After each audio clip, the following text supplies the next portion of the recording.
Hola, buenos días. Bueno, visto que dos han entrado nada más, vamos a esperar unos 5 minutos que entren los demás compañeros y vamos a dar inicio a la sesión.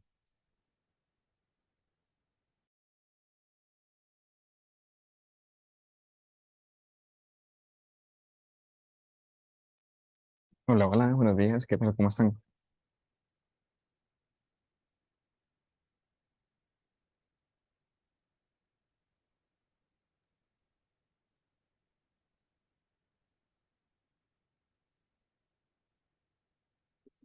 Hola, ¿se escucha? Ok, excelente. Gracias.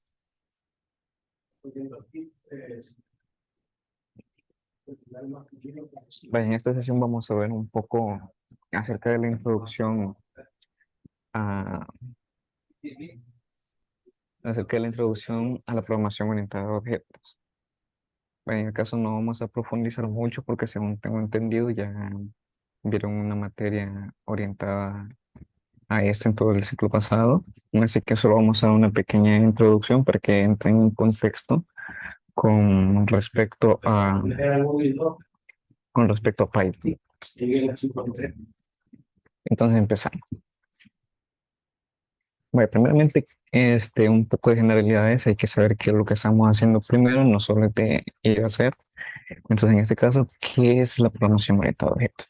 Dice que la programación orientada a objetos o, OOP, según sus siglas en inglés, es un paradigma de programación en el cual los conceptos del mundo real, relevantes para nosotros, para nuestros problemas, se modelan a través de clases y objetos, en el que nuestro programa consiste en una serie de interacciones entre estos objetos. Mm, digámoslo desde este punto de vista, todo lo que nosotros tengamos en algún tipo de problema, en algún tipo de ejercicio, alguna actividad o proyecto, según la programación orientada a objetos, nos dice que todo lo tenemos que ver como un objeto, que es un, como así podría decirlo. Primeramente, hay que tener ciertos conceptos en claro, ya más adelante lo vamos a ver, como por ejemplo, qué es este, un modelo, qué es una clase, qué son los atributos, cuáles son los niveles de accesibilidad, pero primeramente esto, programación orientada a objetos, en palabras sencillas, es descomponer un problema general en, en partes más pequeñas. En resumidas cuentas, en eso trata la programación orientada a objetos.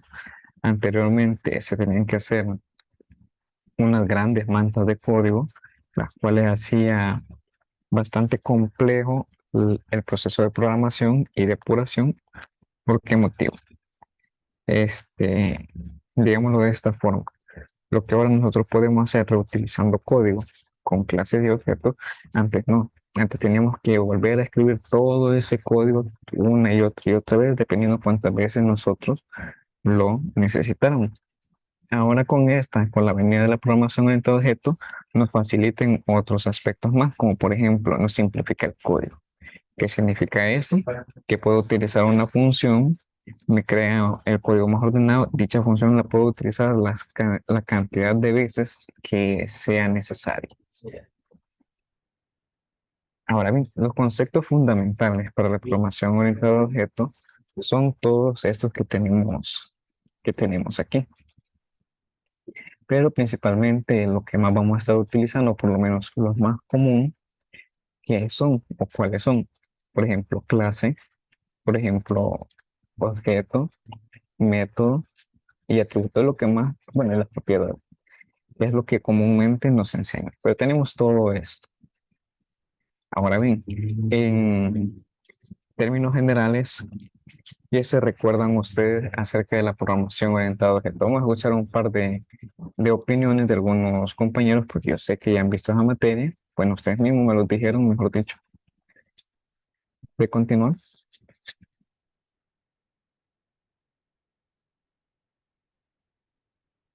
lo hacemos democráticamente o voluntaria.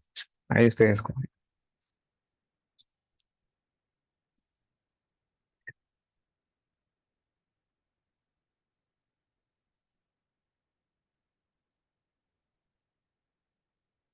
Nadie. Ok, vamos a ver.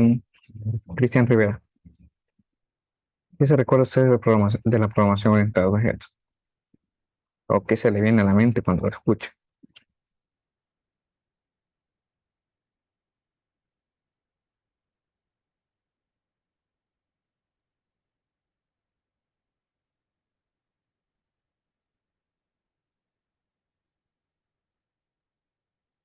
Cristian Rivera.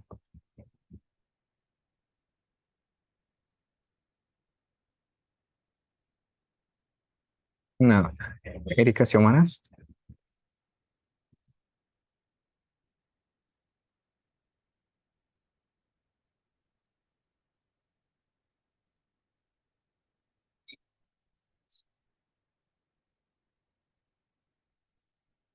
Erika Xiomara se encuentra.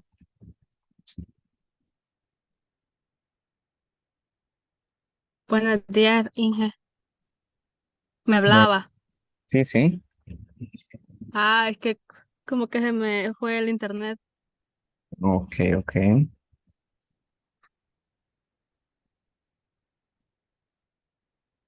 Vaya, lo que le estaba Ah, preguntando es acerca de programación orientada a objetos, que se recuerdan, que se le viene a la mente, qué es. Quiero partir de lo que sabe.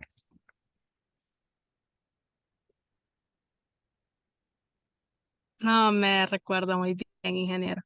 Bueno, pues de lo que recuerde.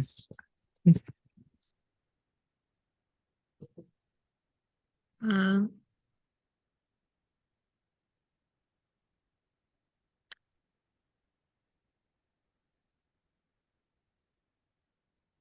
no, ahorita no se me ocurre casi nada. Bueno, pues si me dice que no se le ocurre casi nada, significa que algo se le ha ocurrido. Entonces la escuchamos y después va a ir Daniel Díaz.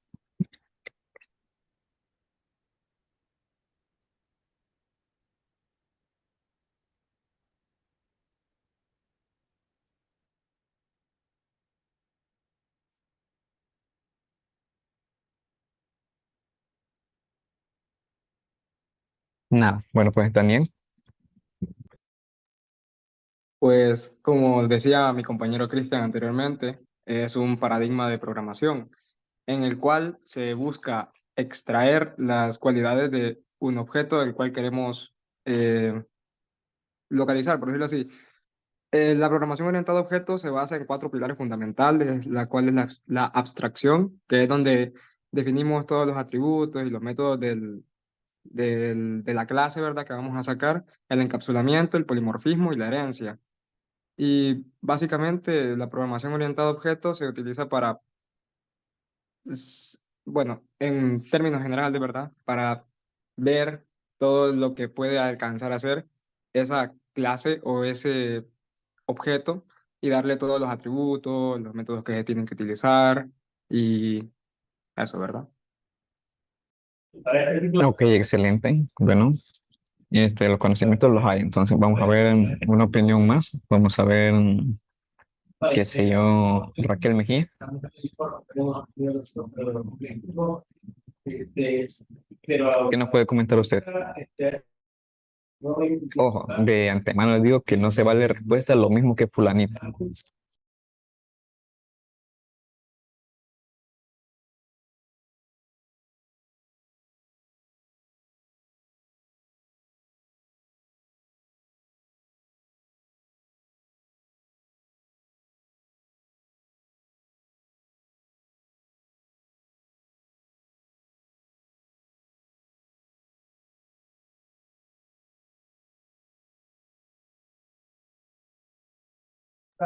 Raquel se encuentra.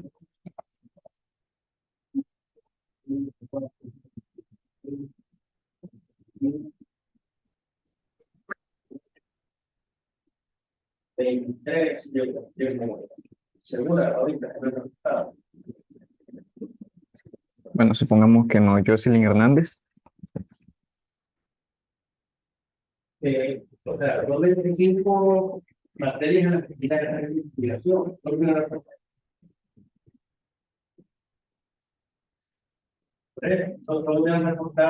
Jocelyn Hernández se encuentra.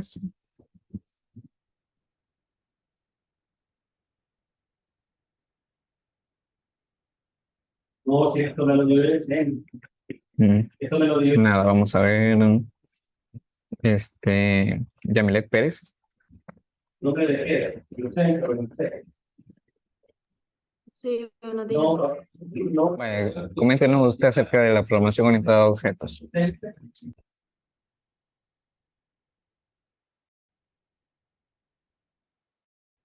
Bueno, lo que yo, pues, sinceramente, este ciclo pasado, pues yo no estudié, o sea, hasta este ciclo ingresé y sinceramente no es que recuerde un montón. La verdad no recuerdo. Bueno, pero de lo que recuerdo entonces. No.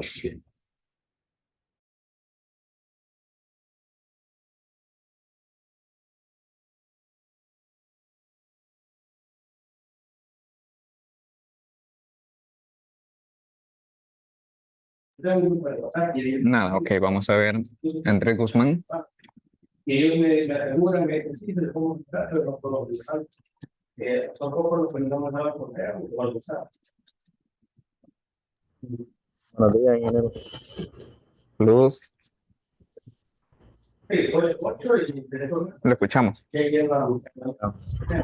Lo que yo recuerdo de lo que es la programación orientada a objetos es que porque como hay otras veces, es más de más de un tema. se define lo que es la Por característica, ejemplo, no, está hablando de diseño. los comportamientos que va a Entonces, tener. por lo menos, yo voy a trabajar. Características, pues, como los Pero atributos, va a tener poniendo 10 grupos, pero va a tener un son los métodos. Ujú, todo es de y como casi siempre, ok, Eso depende de la abstracción. Entonces, pues, y después, pues, la manera de manipularlo solamente es creando un objeto y dependiendo de lo que se quiera hacer, se llaman los métodos, dependiendo de las acciones que se quieran hacer después. ok, ok. Ok, vaya ahí. Anteriormente mencionaban bueno, los pilares fundamentales, está muy bien, excelente. Vaya, pero en sí, la programación orientada a objetos, ¿para qué nos sirve? Ya un poquito más, digámoslo, no tan teórico, sino que ya en la realidad. ¿Para qué nos sirve esto? ¿Es solo convención? ¿Es solo, como lo dice, paradigma? Todos lo hacemos, pero realmente no sabemos cómo se inició, o por qué. ¿Cómo lo consideran?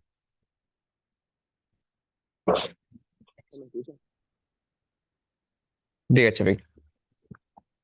A ver, no estoy muy seguro porque yo no he visto esta materia, pero creo que es como usted dijo al principio, para que podamos tener un código que sea reutilizable y fácil de Ujú. mantener. Y fácil de mantener.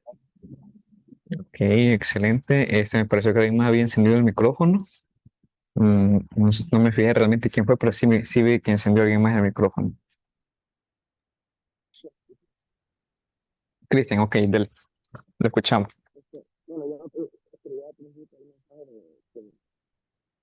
que usted me preguntó, pero pensé que el micrófono, entonces lo que sirve la promoción en todo esto es, digamos, que se hace un poco más fácil el problema.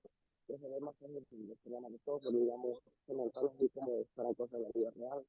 Digamos, a una persona, que tiene una persona, tiene atributos y tiene métodos, bueno, poniendo los ejemplos, los principios, que todo Ujú. entonces, y digamos los atributos, digamos una base de datos, pero que pudiera ver experto, digamos que tenga los atributos, digamos, no hombre, pero puede ser, bien, así es que más fácil, para ir a hacer que posición. Ok, ok, muy bien, vaya, excelente. Sí, prácticamente en eso la programación en el objeto nos puede ayudar, perdón, a optimizar lo que es el código.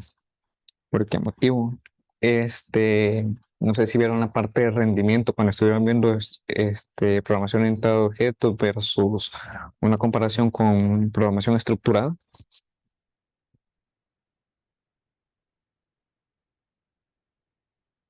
Sí, ¿no? No, no, no, parte de rendimiento. Sí. Bueno, nos ayuda a lo que es optimizar el código, reutilizarlo también. nos ayuda también a lo que es la parte del rendimiento. ¿Por qué motivo? Si nosotros tenemos bien estructurada una función, un método, dentro de una clase, tenemos todos los datos correctamente estructurados, con un orden jerárquico adecuado, va a ser más fácil acceder a ellos, va a tener un menor tiempo de ejecución a su vez. ¿Por qué? ¿Por qué motivo? En este caso, por ejemplo, con el lenguaje como por ejemplo Python, en el cual vamos top-down, ¿qué, qué pasa? Si nos fijamos, ocupamos qué son eventos. Aquí tenemos una palabra muy crucial. ¿Qué son los eventos? Los eventos pueden ser cualquier tipo de acción que se ejecute, cualquier tipo de proceso que se ejecute que dispare una acción en específico. ¿Qué puede ser una acción? Puede ser un método que nosotros estemos estableciendo o pueden ser métodos en cadena. De este método, el resultado va a depender de la aplicación de otro método. Por ejemplo, al obtener los resultados, que sé yo, por decirlo así, una, un método que tenga una estructura condicional, cual nos va a retornar lo que es un verdadero de un falso, dependiendo que nos retorne, nos puede disparar otro método y ese nos va a ir haciendo así una pequeña cadenita. Ahora bien, aparte de la resolución de problemas, que lo hace más fácil, es uno de los puntos cruciales por los cuales es muchísimo más preferible realizar lo que es programación orientada a objetos que programación estructurada. ¿Por qué motivo? ¿Quién tiene una idea?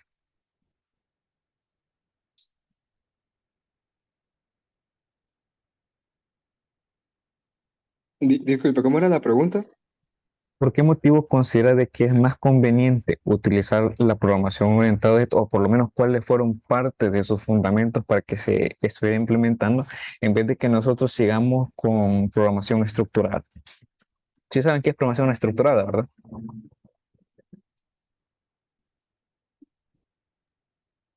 Eh, Creo que puede ser porque se ve de una forma más amplia el uso del código, como lo decía usted, ¿verdad? Permite, si lo estructuramos bien, la programación orientada a objetos nos puede ayudar a ver de manera más amplia la forma para mejorar la eficiencia del programa. Ok, tiene algo que ver, pero el punto clave, ¿cuál sería? Dora, que es más específica. Por ahí vamos, vamos acercándonos. ¿Alguien más? ¿Valeria? Será porque como están los cuatro pilares fundamentales, ¿verdad? Como dijo mi compañero, es más específica, se tiene más detalles de lo que se está trabajando en toda relación del proyecto, Ok, como es todavía nos la, estamos acercando aún más, nos estamos acercando aún más, pero todo eso, ¿a qué nos ayuda? Si nos fijamos en la programación estructurada, ¿qué es lo que hacemos? Estamos haciendo la gran manta de código, estamos resolviendo todo a la vez. Pero ¿qué sucede con la programación orientada a objetos? Con la programación orientada a objetos, la razón primordial, parte de todo eso, polimorfismo, herencia, abstracción, encapsulamiento, nivel de accesibilidad, todo ese rollo. ¿Qué es lo fundamental? Lo fundamental es que no veamos los problemas como un todo, sino que los subdividamos en problemas más pequeños. ¿Por qué motivo? Vamos a ir desglosándolos. Por ejemplo, qué sé yo, digamos, tenemos la recopilación de información, procesamiento y análisis estadístico. Entonces, todo eso lo vamos a dividir en pequeños, es el macro problema. Entonces, nosotros lo vamos a dividir en pequeños problemas que le vamos a dar solución. ¿Por qué? Primeramente, ¿qué vamos a hacer? Vamos a utilizar funciones o métodos los cuales nos ayuden a que a recolectar la información. Ahí ya solucionamos un problema. Así, digámoslo de esta forma un poco burda, no entrando tanto al tecnicismo, sino que es más que todo para que sea entendible. De ahí que ya tenemos una resolución de un problema. Esos datos se recolectaron, se guardaron en X lugar. Ahora nosotros queremos extraerlos para poder procesarlos. Se crea otra función, otro método en el cual vamos a extraer todos los datos que hemos recopilado. Ya solucionamos un segundo problema. De ahí ya lo recopilamos. Ahora, ¿qué hacemos con ellos? Los empezamos a procesar, sacar los datos estadísticos, sacar medias, promedios, porcentajes, entre otros. Entonces, es mucho mejor trabajar con programación orientada, perdón, con programación orientada a objetos, porque estamos tomando un problema general y lo estamos subdividiendo en problemas más pequeños para darles una solución. Entonces, ¿qué es más fácil? ¿Verlo una problemática así como un todo o subdividirlo en pequeños problemas? ¿Qué consideran?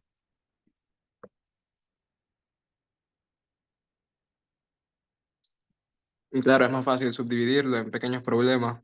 Ajá, ok, excelente. Entonces, ese en sí es la razón de ser esencial que tiene la programación orientada a objetos. Tratar de solucionar de una manera más eficiente y más sencilla los problemas. Vale, aquí tenemos los que son los conceptos fundamentales que tenemos: clases, tenemos objetos, métodos, mensajes, comportamiento, eventos, atributos, propiedades, estado del entorno, componentes de un objeto, identificación de un objeto. Esto es lo general que deben de dominar. Lo más común es que nosotros, de un modo u otro, siempre manejamos lo que es clase, objeto, método, atributo, propiedades, y en algunos casos manejamos la parte, a nivel teórico, la parte de eventos y mensajes, pero implícitamente manejamos todo lo demás. Ya vamos a ver por qué. ¿Qué es una clase? Empecemos este, por más general. Una clase, ¿qué es? Define lo que son las propiedades y comportamiento, perdón, de un tipo de objeto en concreto. Recordemos que los objetos no son tipos de datos como tal, sino que son objetos, vamos a tratar como tal. Entonces, algo en concreto, nosotros vamos a especificar, vamos a designar de qué va a tratar esa clase. La instanciación de la lectura de esta definición y la creación de un objeto a partir de ellas. ¿Qué es una clase? Iniciemos por ahí. Aquí tenemos un poco de la teoría, nos dice que son las definiciones de las propiedades y comportamiento. Pero ¿cuál sería una forma de verlo un poco más sencilla de una clase? ¿Qué consideran?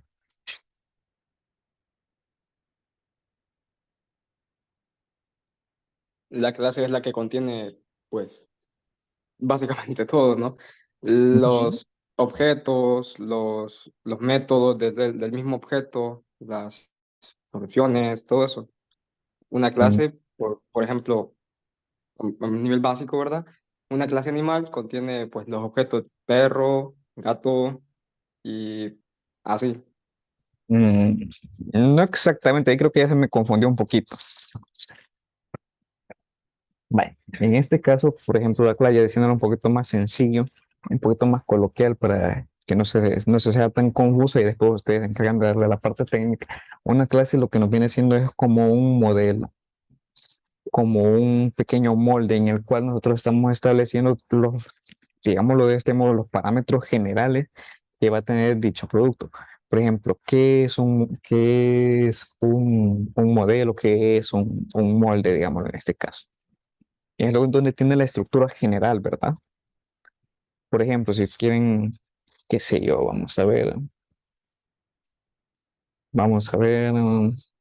por ejemplo, si nosotros queremos hacer, digamos, pan. Entonces, el molde que tenemos ahí va a agarrar la forma, la masa que nosotros estamos agregando. Pero ¿qué pasa? El molde ese ya tiene lo que es un tamaño en específico, tiene una altura, una profundidad, perdón, en específico, tiene, qué sé yo, una forma como tal, y lo que nosotros lo estemos agregando se va a acoplar a eso porque para eso está diseñado. Entonces, nosotros podemos hacer pequeños modelos, moldes, como digamos en este caso, de que es una clase. Una clase viene siendo lo más similar a un molde, en el cual va a tener la estructura general o características generales de el objeto que nosotros queremos crear. Ahí en el caso mencionaba, si no me equivoco, fue Daniel, si me equivoco, corríjame, de que mencionaba, por ejemplo, los casos de animal, perro y gato. El molde pues, va a ser la clase de animal en este caso. ¿Qué elementos generales puede tener esto? Puede tener lo que es una especie, o animal puede tener una especie, puede este, un, un método para trasladarse, puede ser caminando, puede ser nadando, puede ser volando, puede ser arrastrándose, por ejemplo.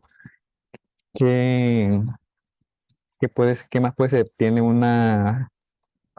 una familia, por ejemplo, la especie puede ser, qué sé yo, canes, pero hay distintas razas, entonces estamos viendo lo que es un molde general en el cual nosotros le vamos a ir dando los demás detalles en específico.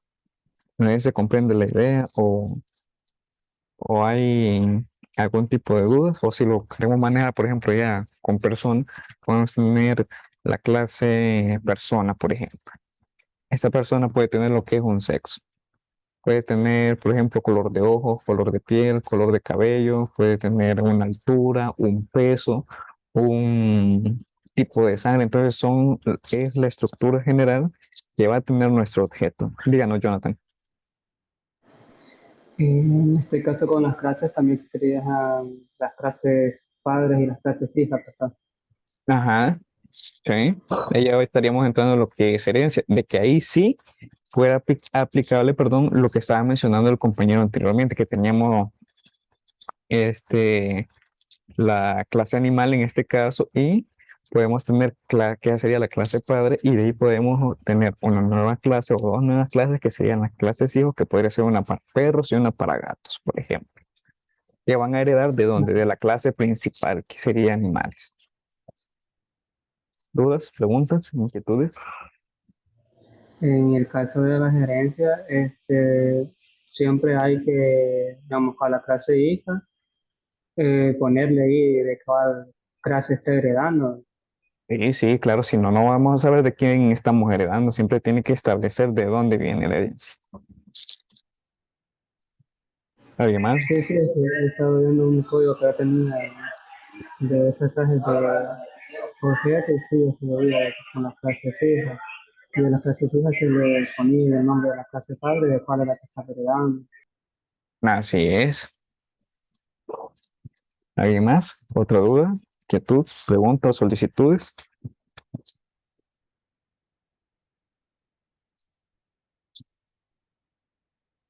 Nadie. ¿Queda claro entonces esta parte de las clases?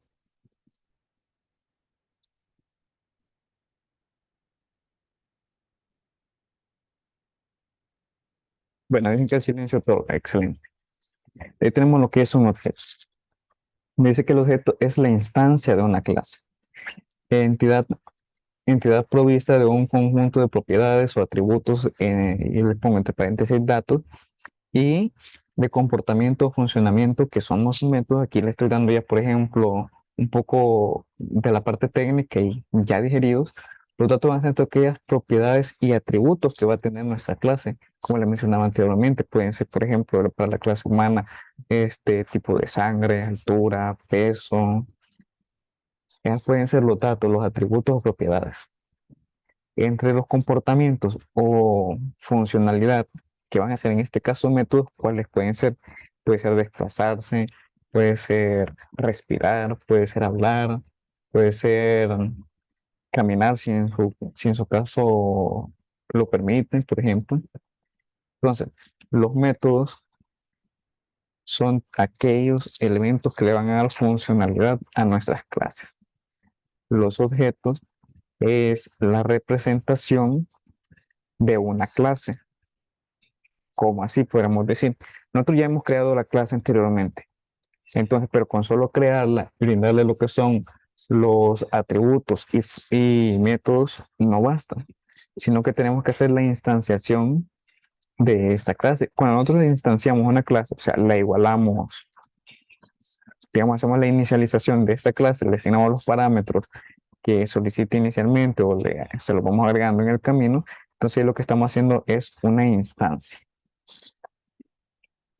Ahora, los mismos que consecuentemente reaccionan a eventos se corresponden a los objetos reales del mundo que nos rodea o con objetos internos del sistema, aquí nos dice ahí del programa, que es una instancia de la clase. Entonces, una vez se haya realizado lo que es la instancia, se le haya asignado lo que son los valores, que nos trae valores por defecto nuestra clase, entonces nosotros podemos empezar a jugar con ellos. Le asignamos los datos, le inicializamos valores, de ahí podemos hacer operaciones, podemos trabajar con esto, con esta información, o podemos hacer que realicen acciones con base a los métodos que nosotros estemos realizando o, como, digámoslo de otra manera, a la funcionalidad que nosotros le estemos asignando. ¿Se comprende?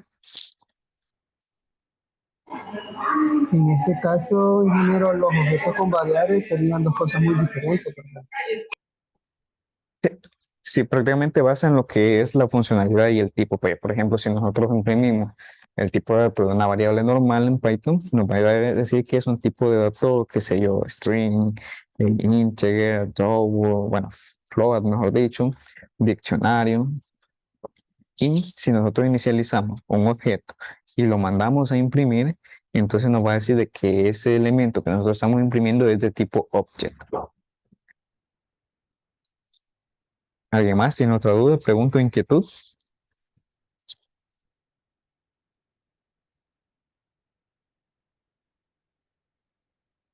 Nada, excelente. Ahí tenemos los métodos. Si se fijan, de un modo u otro estoy eh, enlazando cada una de las características y hasta cierto punto avanzando con ciertas partes de la presentación. En el caso tenemos lo que son los métodos, que dice que es el algoritmo asociado al objeto. En una clase de objetos, nos dice aquí, que puede ser, por ejemplo, cuya ejecución se desencadena tras la recepción de un mensaje.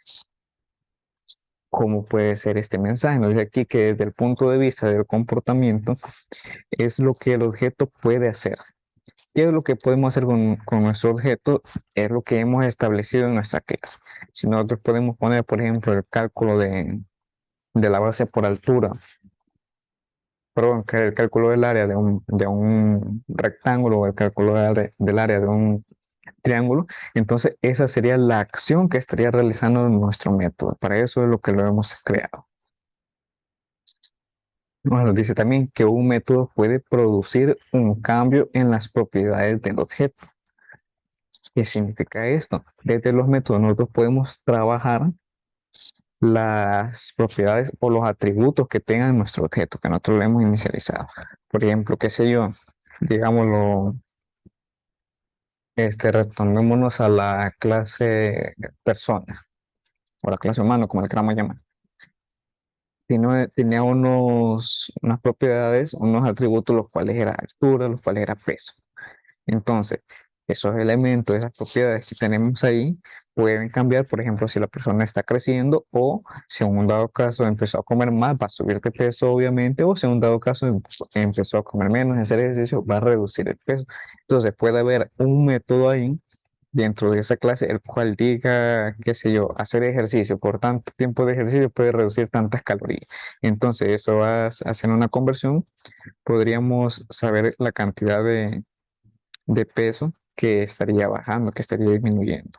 O en un dado caso, si ponemos otro método en el cual sea comer y solo ponemos comer, comer, comer, comer, o algo un poquito más específico, comer comida chatarra o ingerir comida chatarra, y aplicamos ese método en la cantidad de veces, entonces, ¿qué estaríamos haciendo? Estaría influyendo en el peso de la persona y por ende estaría aumentando. Entonces, los métodos sí tienen influencia sobre los atributos que tenga nuestra clase. No es que son excluyentes unos de otros. ¿Se comprende?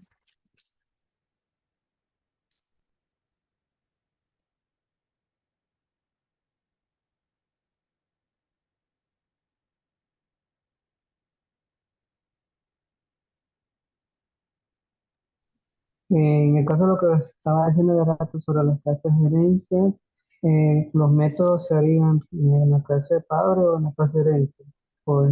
Ajá. ¿Cómo así? Veamos, estamos hablando de los métodos. Ajá. El método, digamos, tengo la clase de herencia llamada línea. Usted dijo la clase de Ujú.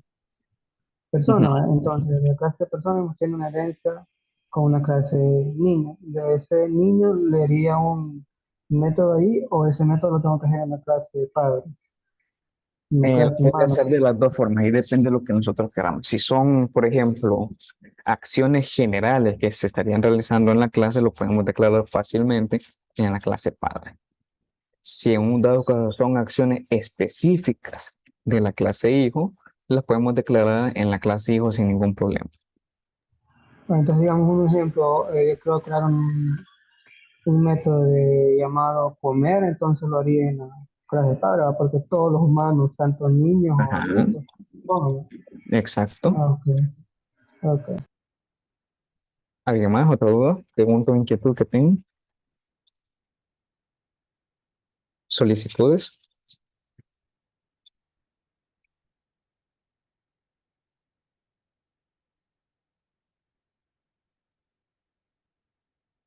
Ninguna. Ok, excelente. Continuamos entonces.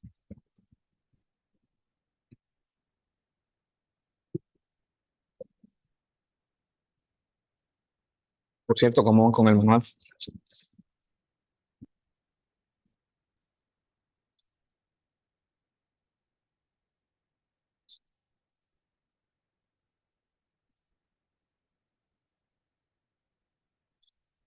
Ya casi lo terminan.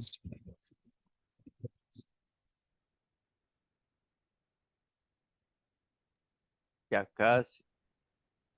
Ok, excelente.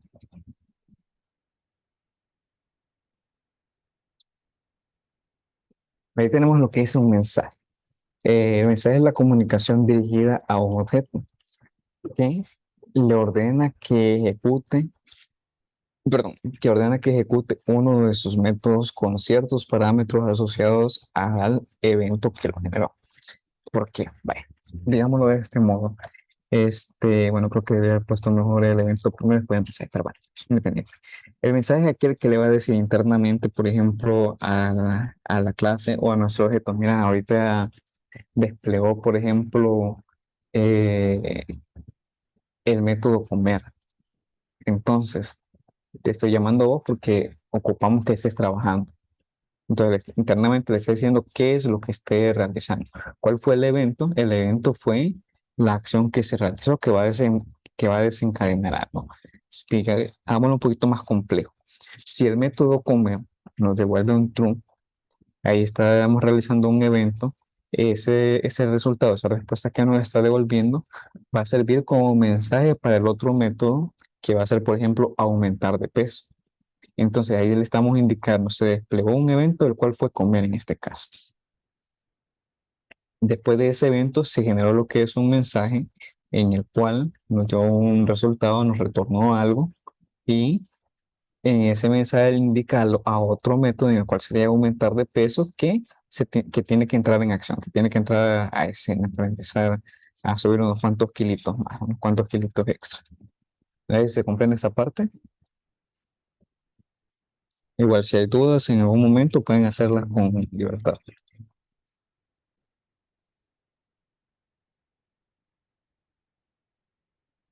Nada, Excel.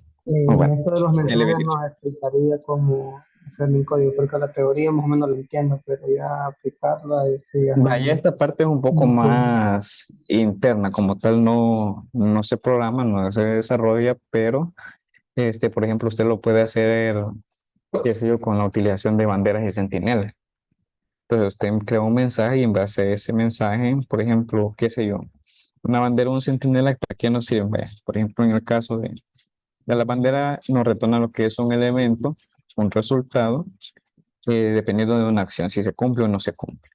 En el caso de Centinela nos va a devolver lo que es un true o un false. Por ejemplo, podemos hacer, digamos, un poquito más palpable ya en el área y sencillo a su vez. Por ejemplo, qué sé yo, si evaluar que los datos que estamos ingresando desde consola, perdón, sean numéricos. Entonces, si estos datos son numéricos, vamos a tener ahí una bandera o un sentinela, el cual va a estar evaluando, hemos ingresado 578, si son números, entonces vamos a enviar un true como resultado, vamos a retornar un true, puede pasar. 934, si siempre es número, vamos a pasarlos true. Ahora ingresamos, por ejemplo, hola mundo, entonces el centinela o el método que nosotros tengamos para evaluar esos resultados o la bandera, como queramos llamar, entonces ahora qué, ya no nos va a devolver un true, sino que nos va a devolver un false. Ahí ya nos está creando lo que es una señal, nos está creando un mensaje. Ahora, ¿qué significa? que como no es un valor numérico, entonces tendría que desplegar, tendría que disparar un nuevo método en el cual, o una nueva acción en la cual me esté indicando que estoy introduciendo valores que no son los requeridos. Entonces, prácticamente así como tal, esto no lo programamos así directamente, pero todos los resultados o todas las actividades o acciones que estemos realizando en código hacen estas funciones dependiendo de que nos devuelvan. ¿No sé si se comprende esa parte? Sí, sí, te entiendo. Ok, perfecto. ¿Los demás?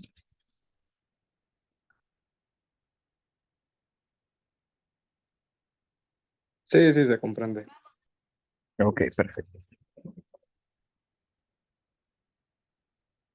De ahí tenemos lo que es el comportamiento que está definido por los métodos o mensajes a los cuales, a los que sabe responder dicho objeto, es decir, qué operaciones se pueden realizar con él. Va, esa parte del comportamiento es prácticamente cómo está estructurado internamente los métodos, qué es lo que podemos desarrollar con ellos. Como le decía anteriormente, con normalidad nosotros solo estamos conscientes de lo que es clase, objeto, método, atributo y propiedades. Pero todos los demás los trabajamos inmerso en cada uno de estos. No es que los vamos a trabajar así individual, pero todos los estamos trabajando, lo único que lo hacemos de una manera, digámoslo, por así decirlo, inconsciente. Es como lo que les explicaba al inicio de la materia, que todos sabemos utilizar lo que es un array, todos sabemos utilizar una lista, pero los comportamientos y usabilidad que les podemos dar es donde ahí radica la diferencia, cómo podemos aplicarlos o implementarlos, porque anteriormente me recuerdo que en las primeras sesiones, cuando le hice la pregunta, ¿cuál es la diferencia entre una red y una lista? Prácticamente me decían que era lo mismo. En esencia podría ser cierto, en esencia. Pero ya en la realidad, ya a la hora de aplicarlo, podíamos ver de que, por ejemplo, las listas tenían un conjunto y una gran variedad o abanico de opciones para poder trabajarlos. Y eran más dinámicas que un array. ¿Por qué motivo? Por ejemplo, con el caso del array teníamos que nosotros asignar los elementos.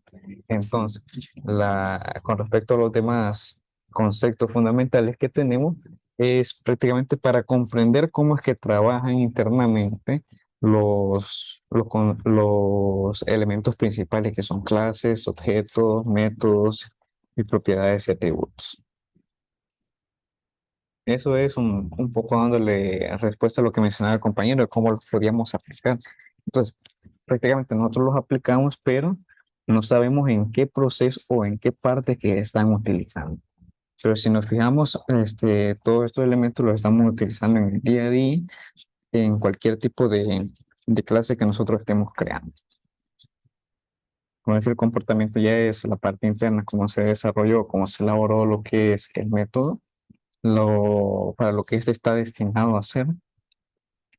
De ahí tenemos lo que es el evento. Vaya, esto creo que lo ven un poco más palpable en programación orientada a eventos. Si no me equivoco, la están llevando en este ciclo a la par.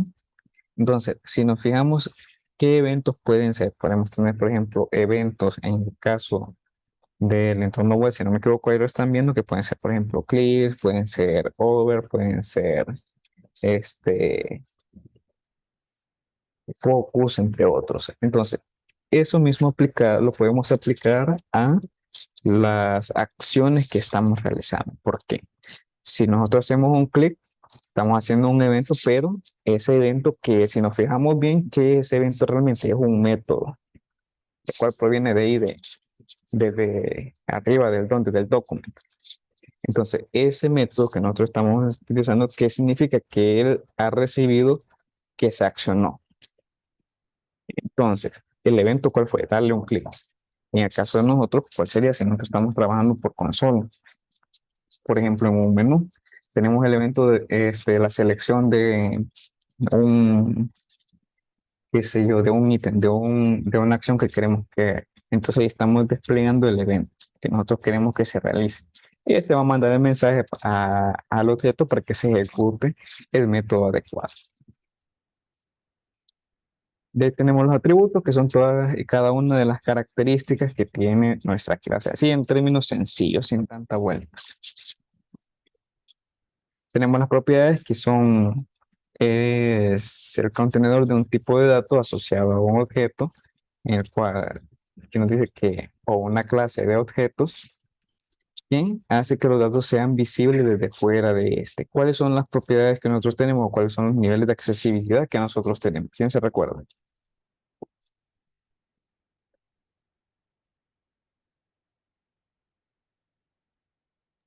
Que es el público, el privado y el protegido, ¿verdad? Ajá, muy bien, tenemos lo que es el público, tenemos lo que es el privado y tenemos lo que es el protegido. ¿Cuál es la diferencia de estos?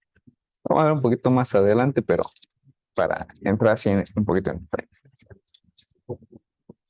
Básicamente el público lo puede usar cualquier, cualquier otro eh, consulta, programa, dentro del programa, ¿verdad? Lo puede usar cualquier otro, pero cuando es privado, solamente dentro de esa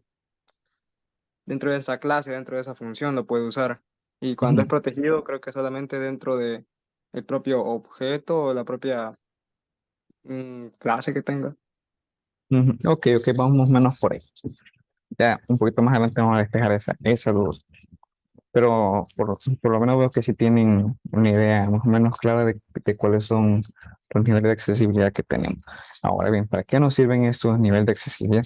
Nos sirven para bien darle un poco más de seguridad, un poco más qué sé yo, de confianza también al usuario de que sus datos van a estar debidamente protegidos. Estado interno dice que es una variable que se declara privada, este, que puede ser únicamente accesible y alterada por el método del objeto. Y que se utiliza para indicar distintas situaciones disponibles para el objeto en la clase. El objeto.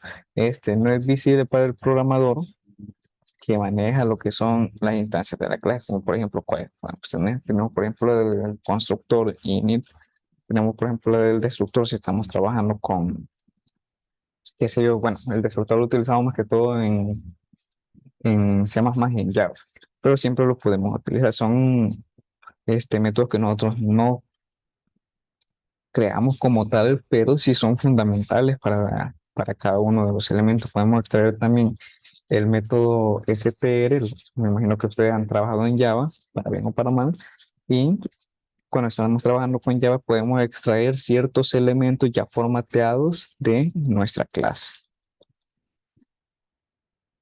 Ahora tenemos lo que es los componentes de un objeto. Tenemos principalmente eso que son los atributos, tenemos lo que es la entidad, tenemos lo que son las relaciones y tenemos lo que son los métodos.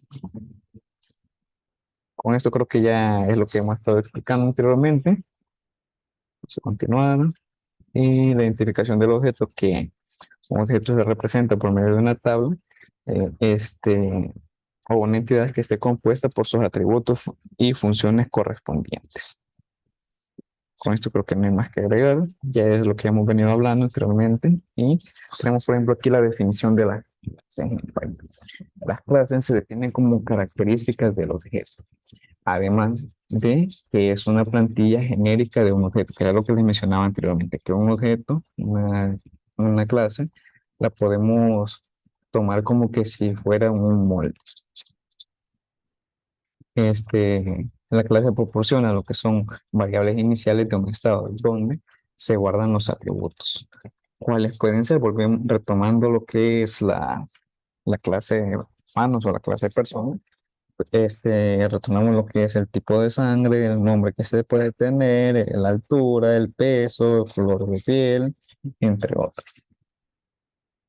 E implementamos lo que son los comportamientos. ¿Cuáles pueden ser los comportamientos? Eh, puede ser hablar, puede ser comer, puede ser caminar, puede ser, qué sé yo, subir de peso, bajar de peso, hacer ejercicio, dormir, despertarse, levantarse, entre otros.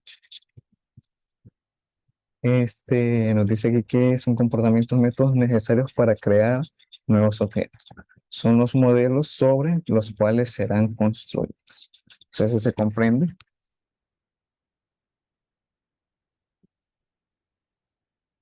¿O todo está claro?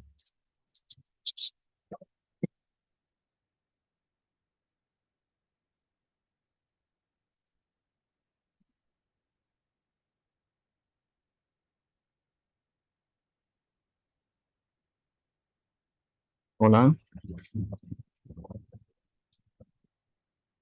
Bueno, no sé si es que todo está claro, si es que no se entendió nada o qué.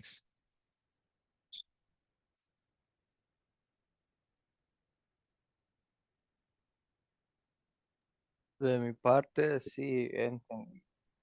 Ok, vaya. Tengo alrededor de tres que sí dicen que se comprende, pero los demás sabemos alrededor de 27, 25 menos 3, 20, alrededor de 22, que no sé si se ha comprendido o no. Sí, sí, se Sí, sí, comprende. se ha comprendido. Ok, Sí, excelente. yo también, y solo que la teoría a veces me cuesta entenderla, pero ya la práctica tal vez ya la entiendo un poquito mejor. Ok, perfecto. Eso sí, sí, con normalidad suele pasar eso. Lo único que recordemos que es importante saber qué es lo que estamos haciendo, porque en muchas ocasiones nos dan, por ejemplo, errores, problemas en una funcionalidad y nosotros ni siquiera sabemos error de qué nivel me está dando, por ejemplo. Entonces, por eso sí, en la mayoría de los casos dicen, no, pero es que yo que lo que quiero es, por ejemplo, programar, por decir algo. Pero los aspectos fundamentales de un modo u otro siempre ayudan y con normalidad eso lo aprendemos por las malas. Ya cuando estamos en el problema y no hayamos que hacer hasta ahí, ya vamos comprendiendo un poco más los elementos que no se le prestaron mucha atención, en algunos casos, claro, o en otros que no se comprendieron muy bien, porque la parte de la teoría sí ayuda bastante en esto, en esta resolución de problemas. Pero es que si se fijan en la parte de los exámenes, laboratorio y parcial, siempre les dejo ahí que me den lo que es aspectos teóricos, que son fundamentales, y de ahí la parte práctica. Si me pueden desarrollar la parte teórica, y yo sé que me van a poder desarrollar la parte práctica. ¿Dudas? ¿Preguntas? ¿Inquietudes? ¿Solicitudes que tengan? ¿Cambios de grupo? No hay porque es grupo único.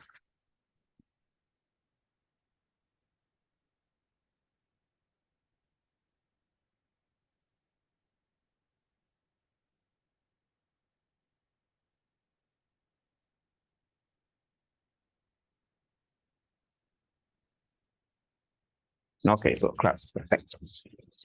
Entonces aquí tenemos esto. Por ejemplo, lo que es la clase en Python, que nos dice que se realicen de la siguiente manera. Tenemos aquí algo sencillito. Primeramente, ¿cómo?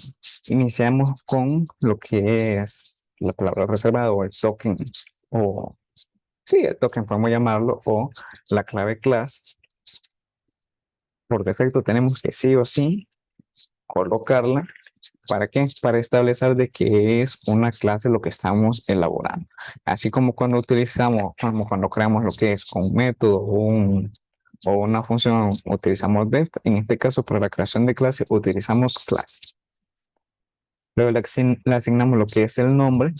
Si se recuerdan, hay una nomenclatura la cual tenemos que utilizar. Le mencionaba de que Python, bueno, en la segunda sesión, si no me equivoco, fue, o en la primera, no recuerdo muy bien. Les mencionaba las nomenclaturas que por defecto Python tiene que utilizarse el FET8, que son las normas de estandarización de Python para tener un código más limpio, o por lo menos intentar. Entonces nosotros vamos a utilizar Upper Camel Case. ¿Qué significa esto?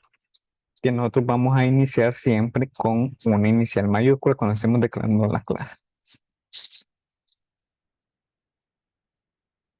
Y alguien dirá, ¿y esto para qué me va a servir? Saber cuáles son estas nomenclaturas o cuáles son estos principios que tengo que saber, por ejemplo, de escritura de variables, de métodos, de clases, entre otras, porque se me es más fácil tenerlos identificados. Si yo sé cuál es la nomenclatura que llevan, sin necesidad de estar ahí leyendo todas las mantas de código que estemos creando. Si identifico que es una clase, simplemente busco la clase similar. Si sé que es un método, por la nomenclatura que este tiene, entonces voy a buscar el método que este tiene. Sí, pues sí, pues para hacerlo un poquito más dinámico, un poquito más digerible tanto para el desarrollador como para el desarrollador principal. O, segundo caso, ustedes dejan un proyecto como tal y alguien lo va a retomar, se le va a hacer muchísimo más fácil también trabajar. Y de igual manera es un estándar También es punteo, por ejemplo, si quieren trabajar en otras instituciones. O suben sus códigos a ciertos repositorios que están a, digámoslo, ¿cómo se llama en este caso? Que están a disposición del público. Entonces eso también habla bien de como desarrollador.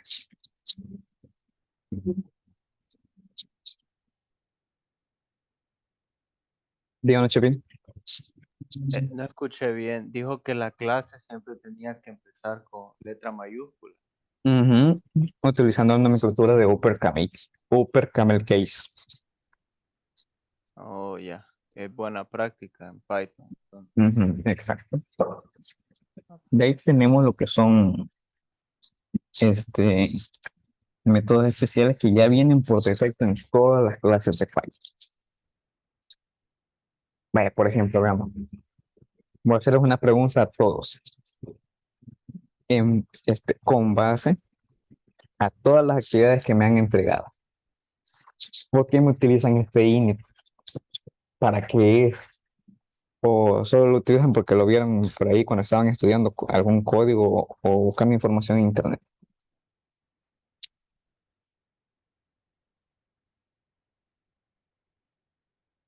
Si es así, no hay ningún problema, díganlo sin pena. ¿Para qué me utilizan este mendigo y condenado init? Tengo entendido, es como, bueno, que yo sepa, init es como initiation o que sirve más, como decirlo así, como un iniciador, inicializador. Ujú, por ahí vamos, por ahí vamos. ¿Alguien más? Yo nomás lo utilizo porque así salen unos códigos cuando nos los enseñaron lo que dice de que ese init siempre va después de crear la clase y es donde se colocan lo que son las variables. Ok, excelente. Vaya, eso en el caso de que estemos utilizando clases y objetos. Pero si no lo estamos utilizando, ¿por qué lo utilizan? Que no hemos creado ni una clase, no hemos creado ni un método, ¿por qué utilizan init? Porque lo he visto en varios ejercicios que han entregado. Entonces, me gustaría saber el motivo, el por qué. Ajá.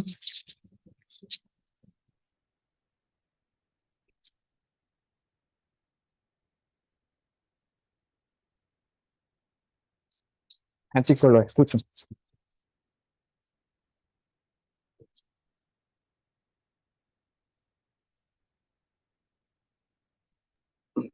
Yo la verdad, ingeniero, es como una costumbre, ¿no? En verdad no sé para qué funciona, pero a veces lo pongo por costumbre porque digo que ahí debe de ir, pero no es porque sé para qué sirve. Ok, excelente. ¿Los demás?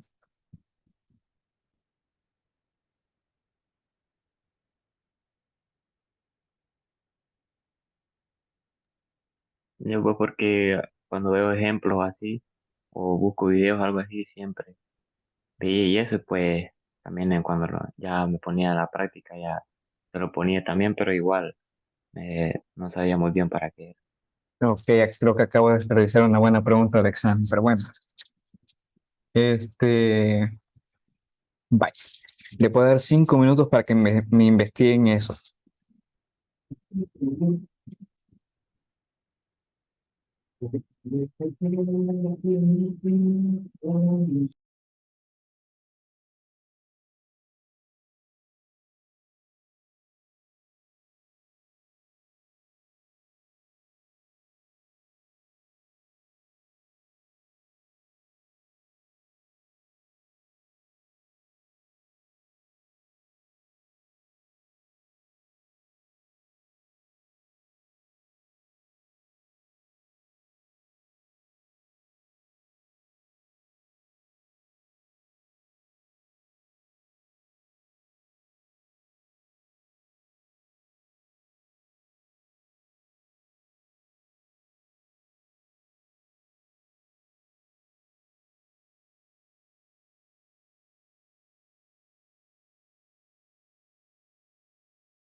Vaya,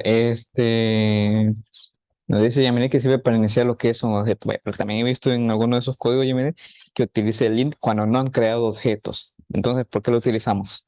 Igual, no solo en el de, sino que en el de varios. Entonces, es lo que quiero que investigue. ¿Por qué lo utilizan realmente?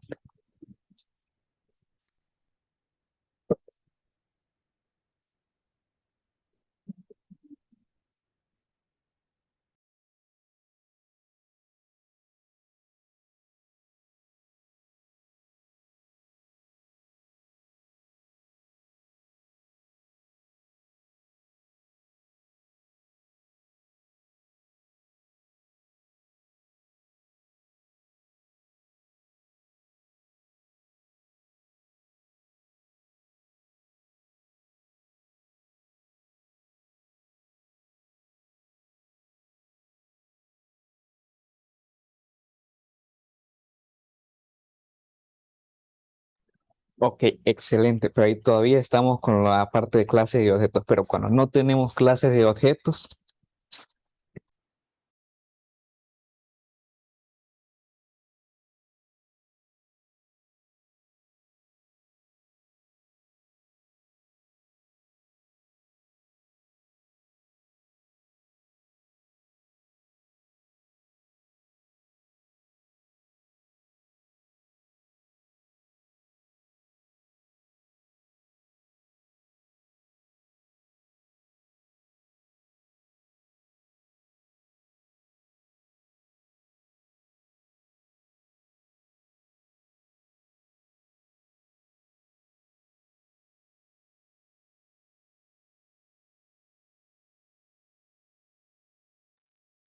Aquí eso es lo que investigué, Inge, cuando no hay objetos ni nada, el método no sirve para nada. Entonces, como un adorno, no hace nada, como que seguros.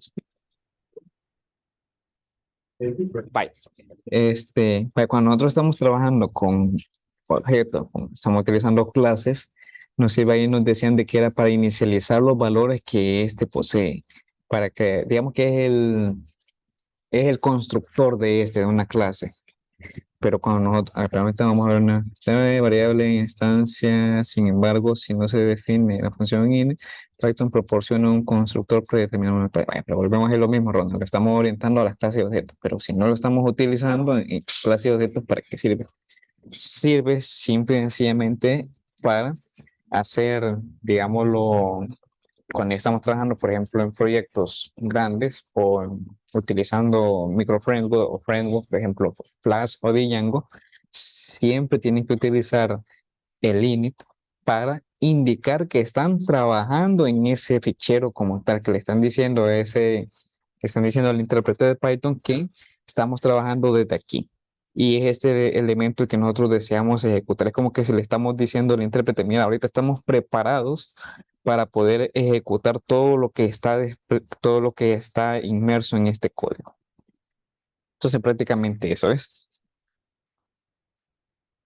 Sí sirve para algo, no es que no sirva para nada, sino que es para una nomenclatura que tenemos que seguir. Ahí, excelente. Y es para indicar que el archivo, el fichero o el algoritmo que está establecido en dicho documento está preparado para ejecutarse y que se encuentra dentro de él.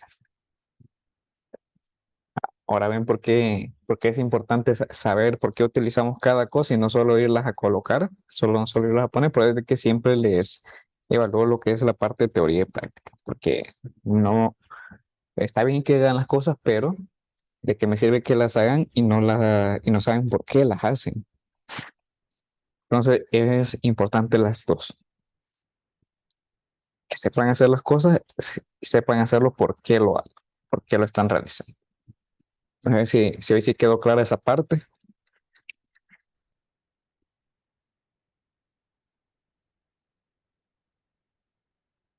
Excelente.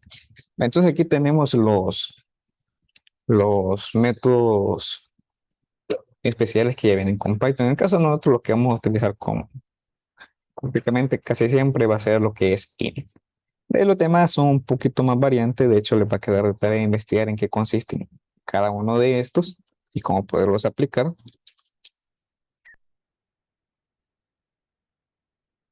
Ahora bien, aquí doy una pequeña generalidad para que no, para que por lo menos tengan una idea y sepan discrepar entre qué información están dando y qué información, bueno, están recibiendo o buscando. Entonces tenemos el in, que este se llama después de crear lo que es el objeto, después de crear lo que es la clase. Y este consiste en lo que es inicializarlo. ¿Cómo así inicializarlo? Cuando inicializamos algo es que le asignamos valores por defecto o estamos indicando que se ha creado y está listo para utilizar. En el caso que otro nombre puede recibir, bueno, la escritura siempre va a ser la misma, pero que otro nombre puede recibir, se recibe utilizando en otro lenguaje de programación, sería el constructor que nos está creando la clase. Si no lo estipulamos como tal por defecto, entonces, ¿qué va a suceder?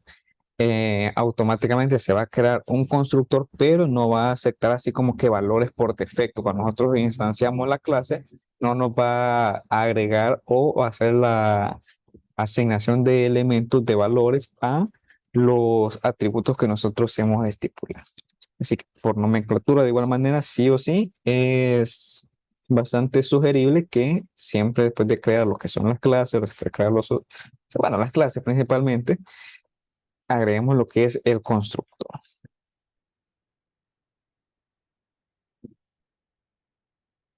Ajá, cabal, así como lo dice, vamos a ver quién fue.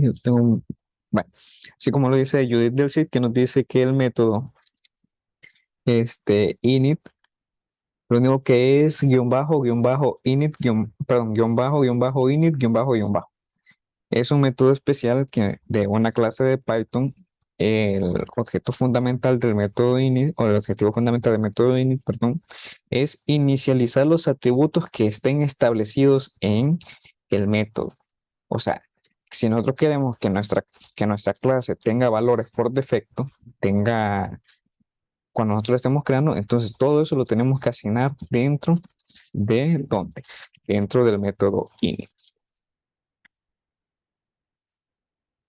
De ahí tenemos lo que es el otro método que es new, este método exclusivo de las clases de nuevo estilo que se ejecuta antes del init nos dice este, que se encarga de construir y devolver el objeto en sí. Implícitamente lo utilizamos siempre, no lo utilizamos tal cual, pero ¿qué es lo que nos está diciendo? Esto nos quiere decir de que este método sirve para indicar que hemos creado el objeto. Sí, en resumidas cuentas. Ya ustedes cuando lo investiguen van a ampliar un poquito más. Ahorita estoy yendo un poquito al grano para que cuando busquen la información no estén tan perdidos o por lo menos sepan discrepar si tiene relación con lo que hemos visto. Del es llamado cuando el objeto va a ser borrado. Aquí nos dice que, por ejemplo, si se recuerdan, bueno, ¿ustedes en qué lenguaje han programado aparte de Python ahorita?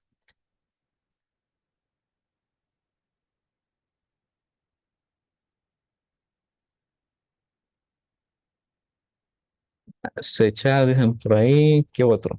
O solo han estado con el WhatsApp, no, perdón, con el Secha. PHP, ok.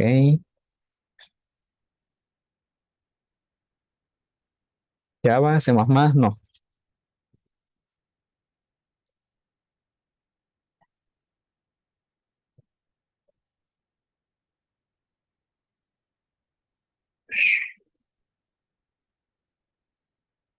Ok, ok. Bueno, con C# lo podemos hacer. Es muy de mi gusto, pero bueno. Cuando nosotros creamos una clase, ya vemos que tenemos que crear un constructor para construir todo lo que ésta lo va a alojar, todo lo que ésta va a contener. Ahora bien, el dead, ¿qué es? Si nosotros hemos creado algo, también podemos destruir ese algo. Entonces, por ejemplo, si nosotros construimos un constructor, para que haga redundancia, nosotros elaboramos un constructor que inicializamos todos los datos. Cuando ya no lo estemos utilizando, cuando ya no se esté utilizando la clase, el método, entonces ese espacio de memoria ya no lo necesitamos. Entonces, ¿dónde entra entonces? ¿Qué entraría en juego ahí? Entraría en juego lo que es el destructor. Este se encarga de eliminar todas las variables que nosotros hemos creado dentro de nuestro método y han sido inicializadas. Entonces, en eso consiste. bueno, aquí mismo lo dice en la teoría que es llamado cuando el objeto va a ser borrado, también llamado como destructor, se utiliza para realizar una tarea de limpieza. Se les preguntaba en Java y C++ porque es más comúnmente que lo utilicemos ahí. ¿Lo podemos utilizar en C#? Sí, se puede, excelente, pero con normalidad no lo hacen. Por eso ponía, les preguntaba si habían programado en Java o en C++. Entonces en eso consiste.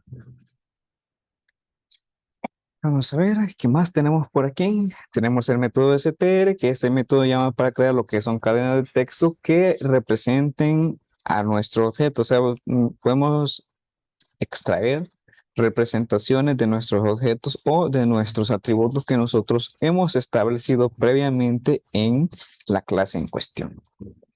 Tenemos CMP, que este método es llamado cuando se utilizan los operadores de comparación, que nos dice ahí, para comprobar si nuestro objeto es menor o mayor o igual al objeto pasado como parámetro. Aquí estamos utilizando, por ejemplo, que nos dice que este recibe dos parámetros, utilice la clase como tal y la otro objeto o la otra clase que nosotros queremos implementar para hacer comparaciones entre las mismas.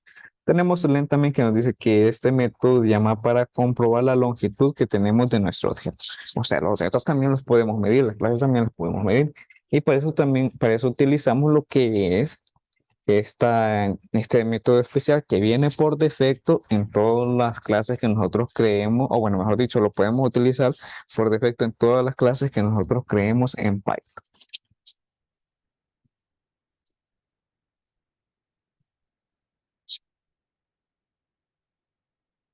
Tenemos la abstracción, que es descomponer el objeto que se quiere crear para que quede con la información relevante y separar la información importante de los detalles secundarios. Para realizar esto se puede utilizar lo que son variables o métodos privados y públicos.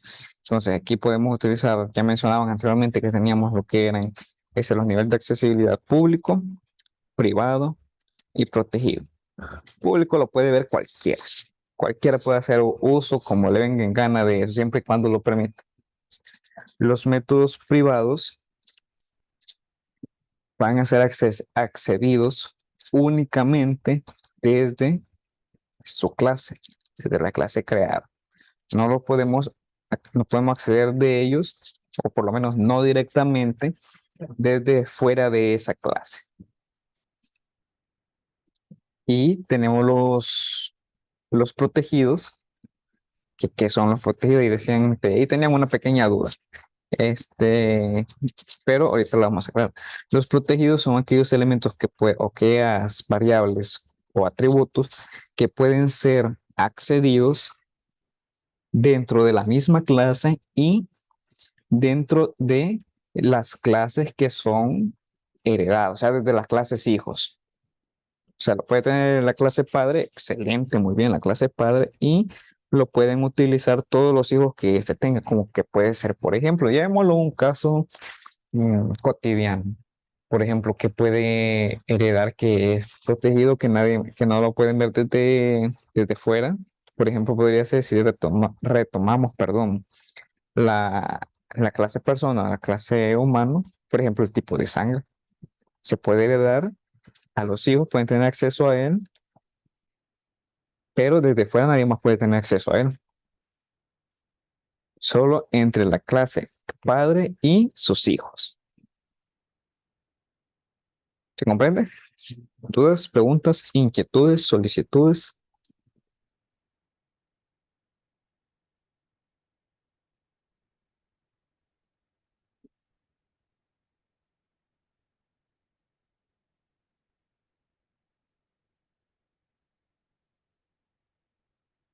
Ninguna. Ok, excelente.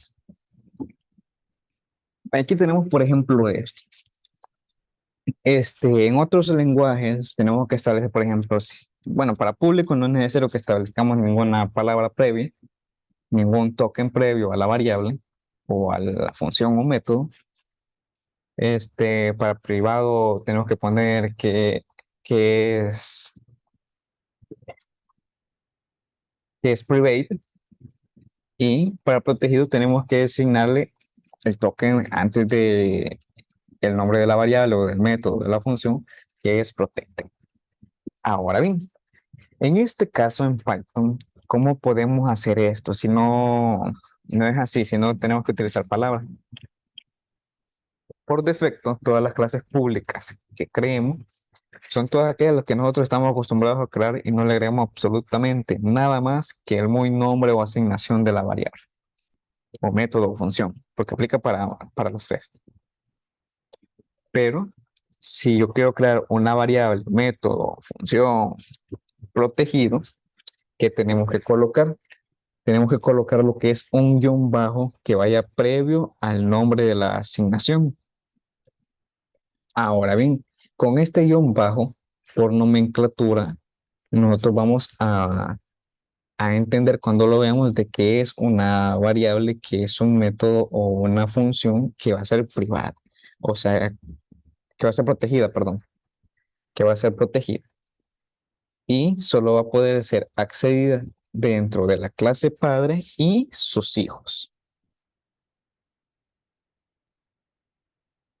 Ahora bien, si nosotros queremos crear clases, perdón, si queremos crear atributos, variables, métodos, funciones privados, ¿qué tenemos que hacer? Según nomenclatura, tenemos que utilizar dos guiones bajos. Para privado, para protegido, perdón, es un solo guión bajo que precede al nombre de al nombre de la variable o método que estoy diciendo.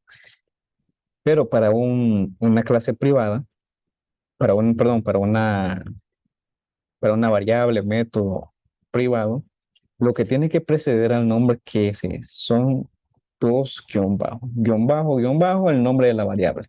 Entonces así es como lo podemos hacer, recordando que las variables privadas o métodos privados solo pueden ser accedidas sí y solo sí y únicamente por la clase en la que se han creado.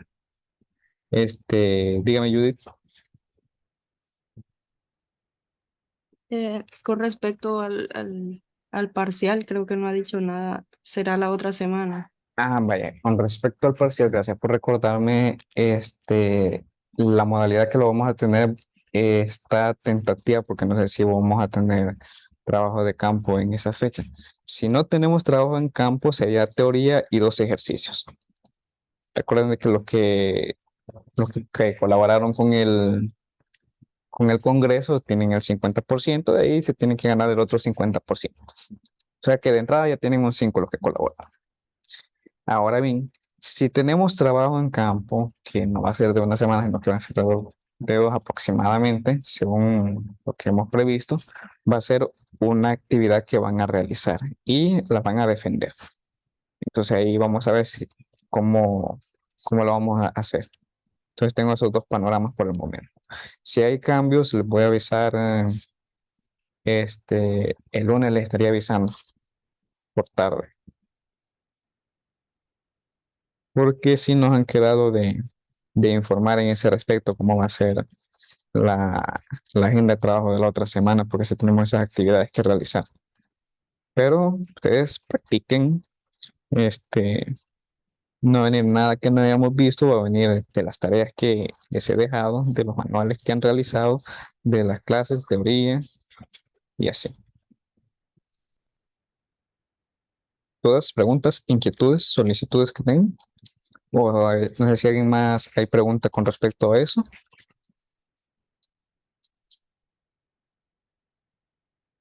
Además que tenga otra inquietud, también puede ser así como la que hizo yo, no hay ningún problema, para eso estamos para resolverlas. Y este PDF de la clase lo va a subir. Sí, sí, claro, claro.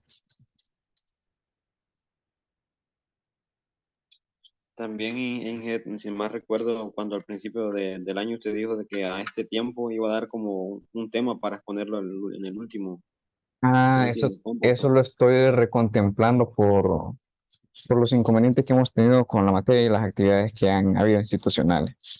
Pero lo estoy contemplando y de ahí en la próxima sesión vamos a ver cómo elaboramos eso o si va a ser tradicional, así como hemos seguido actividades y parcial. Gracias por la pregunta. Pero sí algo que se me había olvidado aclarar, tenía pensado hacerlo al inicio de la sesión, pero se me olvidó. ¿Alguien más?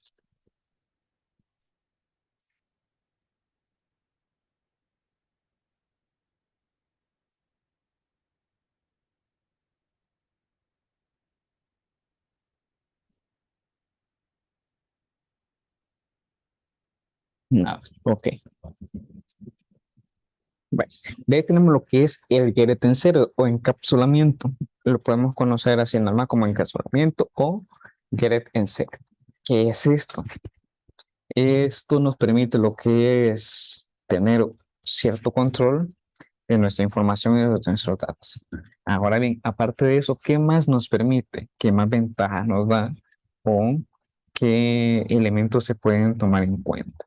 Vaya, por ahí mencionaban al inicio algo acerca del encapsulamiento. Vamos a ver qué nos puede aportar. No se preocupe, si estamos bien, excelente. Y si no, pues vamos a corregir lo que hay que corregir. Si no me equivoco, fue Daniel, si no me equivoco. Si la memoria no me falla. Sí. ¿Mm? Disculpe, ¿cuál? No presté mucha atención a esta última parte. Me estaba De preguntando. de lo del encapsulamiento, que si la memoria no me falla, usted había mencionado eso al inicio de la clase, que eran de los pilares fundamentales. Así es, son Ajá. pilares fundamentales de la programación orientada a objetos. Vaya, pero ¿qué nos puede aportar de ellos?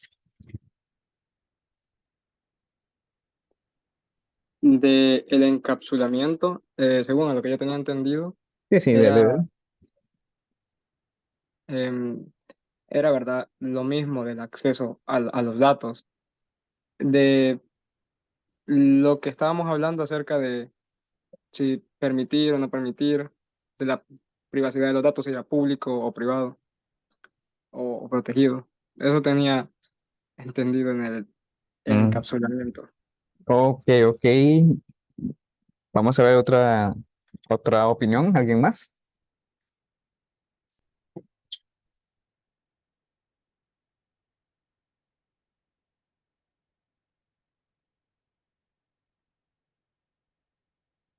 Bueno, vamos a hacerlo dedocráticamente, entonces vamos a ver. Ronald Benítez, ¿quién nos puede aportar del encapsulamiento?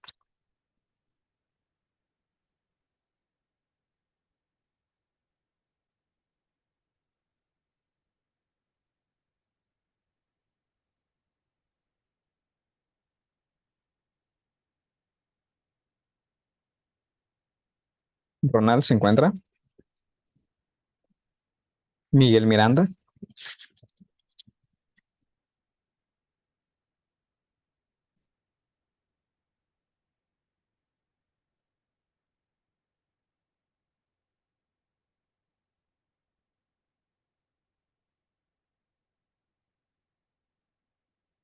Yulisa Hernández. A ver, por lo menos díganme, no sé. Porque si no contestan nada, pues yo puedo asumir que solo lo dejaron ahí y se fueron a hacer otras actividades. Yulisa Hernández.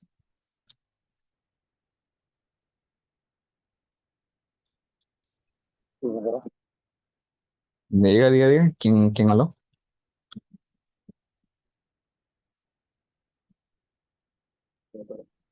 Yo un pequeño contexto sobre el encapsulamiento. Ok. Más o menos he escuchado,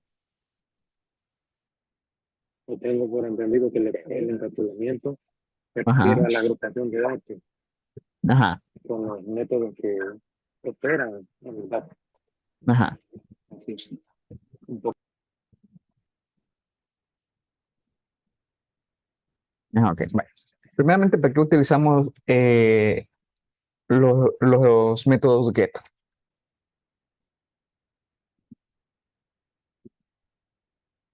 En cualquier tipo de lenguaje de programación, es la misma aplicación que tenemos. ¿Para qué utilizamos los métodos GET?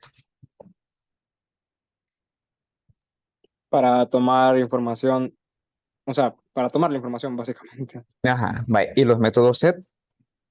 para poner esa información que tomamos anteriormente en Oh. Ajá. otra variable. Ajá.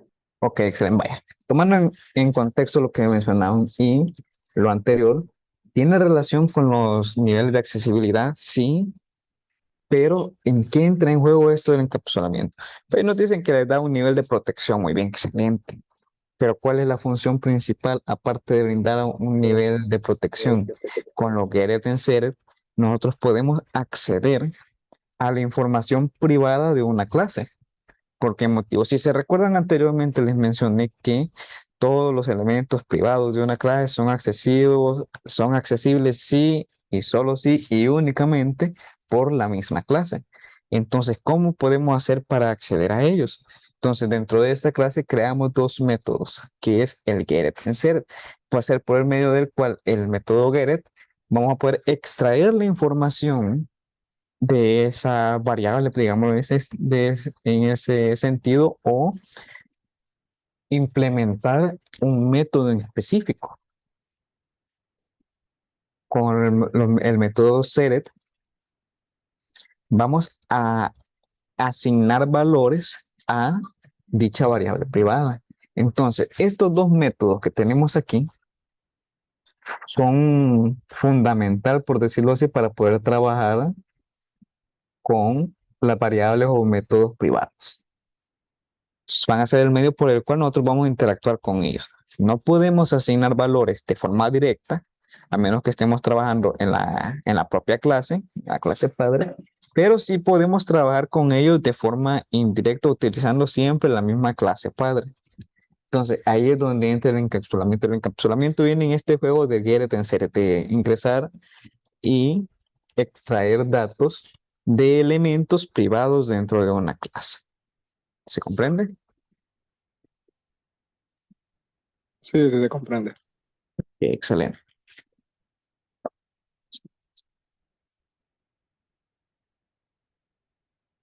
De aquí tenemos un poco más de teoría que nos dice que los get serían las funciones que nos permiten acceder a una variable privada. En Python se declaran creando lo que es una función. En este caso podemos utilizarlo por medio de decoradores o podemos utilizar funciones así normalitas. Y los seres serían aquellas funciones que se encargan de sobreescribir o de escribir o asignar, mejor dicho, elementos o valores a variables en específica. Prácticamente en eso bien. Ahora, ¿qué me podrían decir? ¿Todas preguntas que tienen, inquietudes?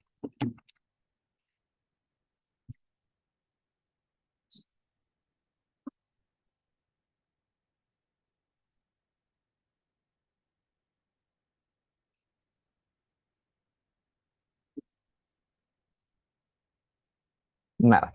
Bueno, como me hicieron la solicitud al inicio del ciclo de que por lo menos las clases virtuales les diera un bloque y la otra se le hiciera asíncrona por motivos de las prácticas X, ahí ya me han mencionado tanto ustedes como lo encargado de práctica. Entonces queríamos hasta esta parte porque según me dijeron tenían ciertos inconvenientes ahí con cuestiones de la materia y las prácticas. Que llegaríamos hasta aquí. La otra parte restante se la puede subir. Voy a tratar de hacerlo en videos un poco más cortos que una sesión, porque tenemos prácticamente 1 hora y media, 1 hora 40 de estar explicando fundamentos. Y para la otra parte voy a tratar de hacer videos un poco más cortos y un poco más cercano ya con la parte de la implementación de este tema. Entonces, espero que sí vayan a las prácticas, que no me hagan así partir la sesión y no lleguen. Así que eso sería todo. De ahí estarían pendientes con lo demás, les estaría subiendo lo restante del contenido en horas de la noche o si no, por tarde sería mañana. Y les va a quedar tarea también, porque así me aseguro de que vean la grabación. ¿Dudas, preguntas, inquietudes? Con el tema de la asistencia, La descargo de Zoom. ok. Ajá. Ahí dice realmente quiénes se han entrado y quiénes no. Entonces así puedo ver y no pueden decir marqué asistencia y realmente no estuvo en la sesión.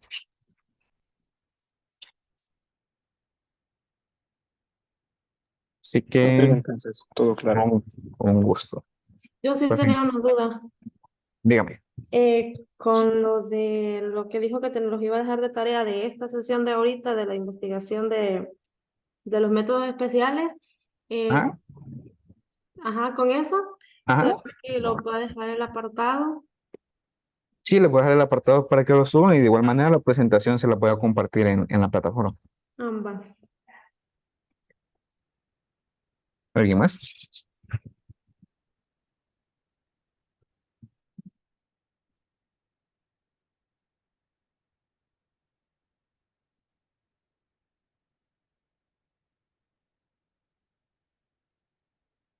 Nada, ok. Bueno, entonces quedamos hasta aquí, chicos. Pasen buen día. Gracias, Buenas Inés. noches, Feliz día. gracias, igualmente. Gracias, igual, feliz día. Gracias, buen día. Feliz día. Gracias igualmente, buen día.